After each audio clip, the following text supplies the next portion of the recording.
کیا ہے روزہ رکھ نہیں سکتے ان کو خداوند عالم نے، اور سفرن تو ان کو اگر سفر میں ہے یا بیمار ہیں یا عمر ان کی اتنی زیادہ ہو گئی ہے تو پھر کیا ہے وہ ان روزوں کی ان کو رخصت دی گئی ہے. قرآن نے صاف طور پہ کہہ دیا کہ انہیں رخصت حاصل ہے اور اس کے بعد وہ پورے کر سکتے ہیں. یعنی اس رمضان میں اگر کوئی بیمار ہے تو روزہ نہیں رکھے گا، لیکن بیماری طول پکڑ گئی، اگلے سال تک بھی بیمار ہوں. اب مجھے صحت بیمار ہیں، شوگر کے پیشنٹ ہیں لوگ، یا بلڈ پریشر کے ہیں، یا ہارٹ کے ایسے مریض ہیں، یا کوئی اور ایسی بیماری ہے جس کی وجہ سے وہ پچھلے سال بھی روزہ نہیں رکھ سکے اور اس سال بھی روزہ نہیں رکھ سکتے، تو ان لوگوں کے لیے فدیہ ہے. فدیے کا مطلب یہ ہوتا ہے ایک مد طعام، یعنی ایک مد طعام کو سمجھ لیجئے کہ آج کے زمانے میں چونکہ اجناس دینی ہوتی ہے، غذا دینی ہوتی ہے، تو 1 کلو آٹا آسان جو علماء نے اتفاق کیا ہے کہ لگ بھگ 1 کلو آٹا فی روزہ، یعنی اگر پچھلے سال کے 30 روزے آپ نے نہیں رکھے تو اب اس سال آپ کو فی روزہ 1 کلو آٹا تقریباً، یعنی 30 کلو آٹا آپ کسی بھی مستحق کو، ضرورت مند کو دیجئے، وہ آپ کا فدیہ ہو جائے گا. کفارہ وہ ہے کہ اچھا بھلا میں ہٹا کٹا ہوں، بہت آسان اردو میں کہہ رہا ہوں میں، ہٹا کٹا ہوں اور روزہ بھی کھاتا ہوں، سب کچھ کھاتا ہوں، روزہ بھی کھا جاتا ہوں. تو ہٹے کٹے کو روزہ نہیں کھانا ہے، غذا سے پرہیز 1 مہینے کرنے ہیں. اگر روزے کو توڑیں گے، کیونکہ روزہ تو ہے 30 دن کا، جو مرخصی ہے، جو چھٹی ہے، اس کے علاوہ جن لوگوں کو اجازت ہے روزہ نہ رکھنے کی وہ چھوڑ دیجئے. اس کے علاوہ سارے مسلمانوں کو روزہ رکھنا ہے، اور روزہ توڑیں گے تو پھر کفارہ آئے گا. کفارے کا مطلب یہ ہوتا ہے کہ 1 روزہ چھوڑیں گے تو 60 روزے اس کے جرمانے کے طور پر دینے پڑیں گے. 60 روزے جرمانہ دینا پڑے گا، آسان نہیں ہے یہ. اور اگر 30 دن چھوڑ دیا تو ذرا 60 کو 30 سے ملٹیپلائی کیجئے تو یہ 1800 تقریباً روزے بنتے ہیں. اور 1800 روزے اگر میں نے 1 سال رمضان المبارک کا روزہ نہیں رکھا تو 1800 روزے میرے 1 سال کے آ رہے ہیں. تو 1800 کا مطلب ہوتا ہے 365 دن ہے کل.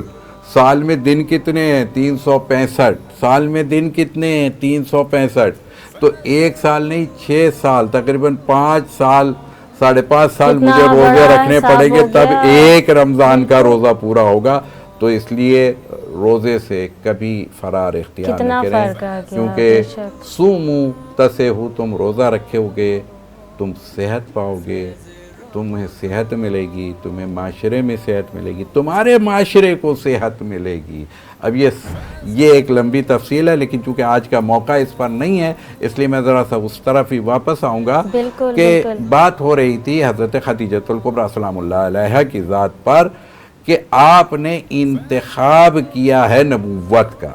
نبوت کا انتخاب کرنا یہ ایک ان کے حصے میں بھی آیا حضرت خدیجۃ الکبریٰ، یعنی انہوں نے جب شادی کا موقع آیا تو رسول اکرم کا انتخاب کیا. اور ایک وہ موقع تھا کہ جب حضرت عبداللہ، چونکہ میرے رسول کے والد کا انتقال ان کی ولادت سے پہلے بالکل اور والدہ کا بھی انتقال ہو گیا، اور 7 سال کی عمر میں دادا کے پاس کفیل تھے حضرت عبد المطلب کے پاس. 7 سال کے میرے رسول ہوئے تو حضرت عبد المطلب کا بھی انتقال ہو رہا تھا. تو انہوں نے اپنے گھر میں سارے بچوں کو جمع کیا، جیسے ایک طریقہ ہوتا ہے ہمارے اور آپ کے گھروں میں کہ اپنی اولاد کو بزرگ جمع کرتے ہیں، اور جمع کرنے کے بعد وصیت ہوتی ہے، نصیحت ہوتی ہے. تو حضرت ابو عبد المطلب نے بھی اپنے سارے بچوں کو جمع کیا. حضرت حمزہ تھے، حضرت عباس تھے، حضرت ابو طالب تھے، اسی طریقے سے لہب، سب جتنے بھی تھے سارے ان کے گھر والے، ان کی پھپھیاں عاتقہ، صفیہ، یہ سب موجود تھیں. اور وہاں پر رسول سے وصیت جب کی نا تو اب حضرت رسالت مآب صلی اللہ علیہ وسلم موجود تھے. تو ایک مرتبہ ان کی طرف دیکھا اور دیکھنے کے بعد ایک سوال کیا کہ بیٹا اب تک تو میں تمہارا دادا یہاں موجود تھا نا، میں نے تمہاری کفالت کیا، میں اس دنیا سے جا رہا ہوں، تو یہ بتاؤ کہ تم میرے بچوں میں کس کے پاس رہنا پسند کرو گے؟ تو وہاں رسول اکرم صلی اللہ علیہ وآلہ وسلم نے حضرت ابو طالب کا انتخاب کیا ہے. یعنی ہم کہتے ہیں کہ لوگ کہتے ہیں نا کہ حضرت ابو طالب نے